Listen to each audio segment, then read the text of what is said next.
नमस्कार दोस्तों, स्वागत है आप सभी का लाइव ट्रेस यूट्यूब चैनल पर। आज हम बात करने वाले हैं ग्लोबल हंगर इंडेक्स के बारे में। क्या होता है ग्लोबल हंगर इंडेक्स, कौन सी एजेंसी इस चीज़ को जारी करती है और भारत की रैंकिंग क्या है, और भारत की इतनी पुअर रैंकिंग के पीछे सरकार का क्या मानना है। इतनी सारी सरकारी नीतियां होने के बावजूद भी हमारी इतनी ख़राब रैंकिंग आ सकती है, ये चीज़ हमारे समझ से बाहर है और सरकार भी इस चीज़ को मानने से लगातार मना करती रही है। इस बार भी जो ग्लोबल हंगर इंडेक्स है उसमें भारत की रैंकिंग 107 आई है, जिस चीज़ को भारत सरकार ने मानने से मना कर दिया है। भारत सरकार का कहना है कि जो ग्लोबल हंगर इंडेक्स है ये टोटली बायस्ड है और इतनी पुअर रैंकिंग भारत में नहीं हो सकती है। और हम खुद भी देख सकते हैं कि जो भारत की अर्थव्यवस्था, जो कि विश्व की 5वीं अर्थव्यवस्था है, सबसे बड़ी 5वीं अर्थव्यवस्था है, उसकी हंगर इंडेक्स में रैंकिंग 107वीं होना, वो भी 121 कंट्रीज़ में, ये समझ से बाहर है। तो दोस्तों, सबसे पहले हम देखते हैं कि ग्लोबल हंगर इंडेक्स क्या है, किस बेस पर निकाला जाता है। ग्लोबल हंगर इंडेक्स एक टूल है for comprehensive measuring and tracking hunger at global, regional and national level. तो एक देश में, किसी भी कंट्री के अंदर ग्लोबल बेस पर कितने लोग भूख के शिकार हैं, कितने लोग एक एक्सट्रीम पॉवर्टी में जी रहे हैं, हम ये कह सकते हैं, उस चीज़ का मेजरमेंट है और उसको मेजर करने का एक टूल है ग्लोबल हंगर इंडेक्स। और ग्लोबल हंगर इंडेक्स जारी करने के लिए एक एनजीओ है कंसर्न वर्ल्ड वाइड, और एक एनजीओ है वेल्थ हंगर हाइल्फ करके। ये दोनों ही नॉन गवर्नमेंटल ऑर्गेनाइजेशंस हैं। एक जो कंसर्न और वर्ल्ड वाइड है, ये आयरलैंड की एजेंसी है, और वेल्थ हंगर हेल्थ वो जर्मनी की है।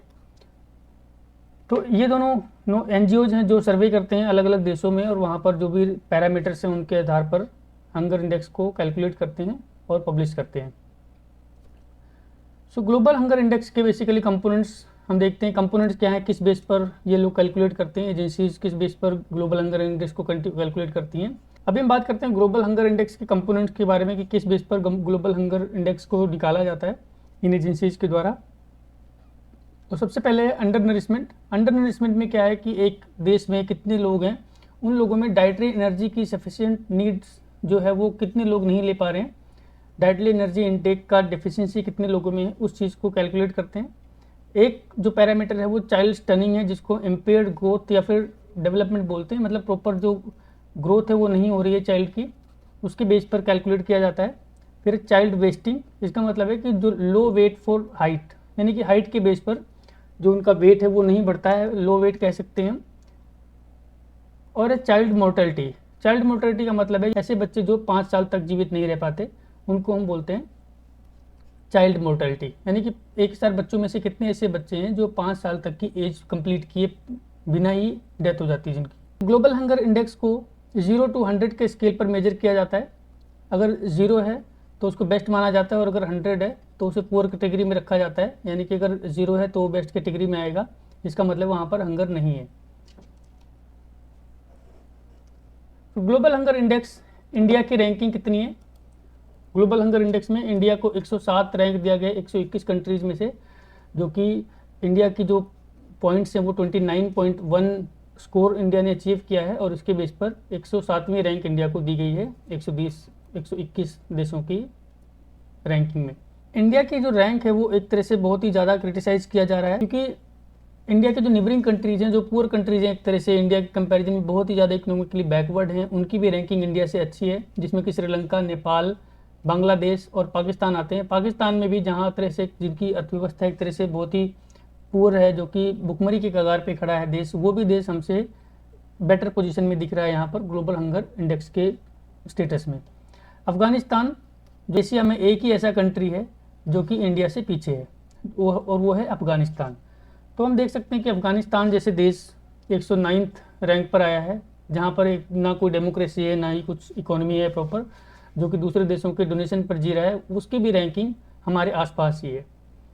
जो इंडिया की चाइल्ड वेस्टिंग रेट है वो 19.3% है, जो कि वर्स्ट है 2014 के कंपैरिजन में, जो कि 15.1% थी।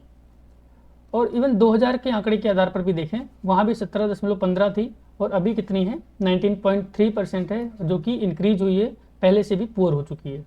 अंडर नरिशमेंट मेजरमेंट में अगर हम देखें तो जो पोर्शन है वो population facing chronic deficiency of dietary energy intake, rise in country from 14.6% in 2018 to 20 to 16.3% in 2019 to 21।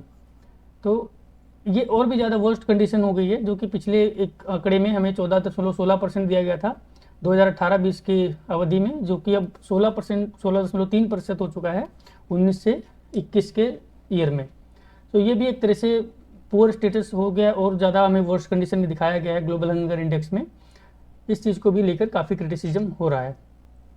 अब इस चीज़ के पीछे कारण क्या है? अगर हम कारण देखें तो इसके पीछे जो कारण बताया गया है क्लाइमेट चेंज है, उसकी वजह से अनएम्प्लॉयमेंट और प्रॉपर एनवायरनमेंट नहीं मिल पा रहा है बिजनेसेस के लिए, और फिर अगेन उसके आगे इन्वेस्टमेंट के लिए, एंड देन एम्प्लॉयमेंट भी नहीं जनरेट हो पा रही है और अनएम्प्लॉयमेंट बहुत ज़्यादा बढ़ रही है। Economic fall out due to कोविड-19 में बहुत ज़्यादा बिजनेस को लॉस हुआ है, जिसकी वजह से अनएम्प्लॉयमेंट हुई है, और इस कारण भी बहुत ज़्यादा गरीबी के कारण लोगों को भुखमरी का शिकार होना पड़ रहा है, और ग्लोबल हंगर इंडेक्स की रैंकिंग भारत में पीछे हुई है। और भारत की नहीं, पूरे विश्व में ग्लोबल हंगर इंडेक्स जो है वो भारत में नहीं पूरे विश्व में इस चीज़ के लिए प्रॉब्लम है, लेकिन भारत की जहाँ तक हम बात करते हैं 121 में से 107 रैंकिंग जो है वो बहुत ज़्यादा पुअर बताएगी, जिसके पीछे ये भी एक कारण बताया गया है। यूक्रेन वॉर के चलते हुए जो सप्लाई चेन ब्लॉक हुआ है, उसकी वजह से ये प्रोडक्शन प्रोसेस रुका है, और इन्फ्लेशन ज़्यादा होने की वजह से भी जो गरीब हैं उनके ऊपर और भी ज़्यादा मार पड़ी। और भारत में लगभग 21% पॉपुलेशन जो है वो गरीबी रेखा से नीचे रहती है, तो ऑब्वियस सी बात है उसके ऊपर इस चीज़ का असर दिखाया गया है। और यूक्रेन वॉर की वजह से जो ग्लोबल फूड है, फ्यूल है, फर्टिलाइजर्स प्राइसेस हैं, ये सभी चीज़ें बहुत ज़्यादा इंक्रीज हुई हैं, जिसने कि 2023 में और भी ज़्यादा संकट गहराने के आसार व्यक्त किए हैं। अब यहाँ पर हमें कुछ सेक्टर्स में इंप्रूवमेंट्स भी देखने को मिली है। 2 इंडिकेटर्स में इंप्रूवमेंट देखने को मिली है 2014 से 22 के पीरियड में, जिसमें कि चार्ल्स टनिंग है। चार्ल्स टनिंग जो कि 38.7% था, जो कि कम होकर 35.5% रह गया है। And similarly child mortality rate जो कि ड्रॉप हुआ है 4.6% से 3.3% तक। सो इन 2 सेक्टर्स में हमने इंप्रूवमेंट दिखाई है। GHI an attempt to tarnish India's image, ये कमेंट दिया है भारत सरकार ने। भारत सरकार की तरफ से जो कमेंट दिया गया है कि भारत की इमेज को खराब करने के लिए एक तरह से षड्यंत्र है, और हमारी ऐसी कोई स्थिति नहीं है, जानबूझकर भारत को नीचा दिखाया जा रहा है। और इस सिचुएशन में गवर्नमेंट ने कहा है, government has rejected the global hunger index 2022 which ranks India 107 among 121 countries and has called an erroneous measures of hunger.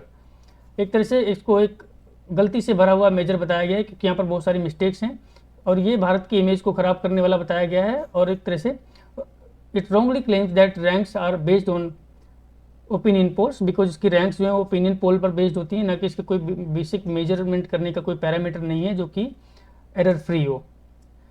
And this index is attempt to tarnish India's image says government. Bharat सरकार ने इसको सिरे से खारिज करते हुए सीधा कह दिया है कि ये जो आपके आंकड़े हैं ये बिल्कुल सही नहीं है, और हम इस चीज़ को नहीं मानते हैं। इस चीज़ को कहते हुए भारत ने इसको टोटली रिजेक्ट कर दिया है। तो दोस्तों, अगर आपको ये वीडियो सही लगती है, पसंद आती है, आपको अगर कुछ इसमें सीखने को मिलता है, तो आप इस चीज़ को सेव कीजिए, नोट बनाइए और अपने दोस्तों के साथ शेयर कीजिए, और हमारे चैनल को सब्सक्राइब जरूर कीजिए। धन्यवाद।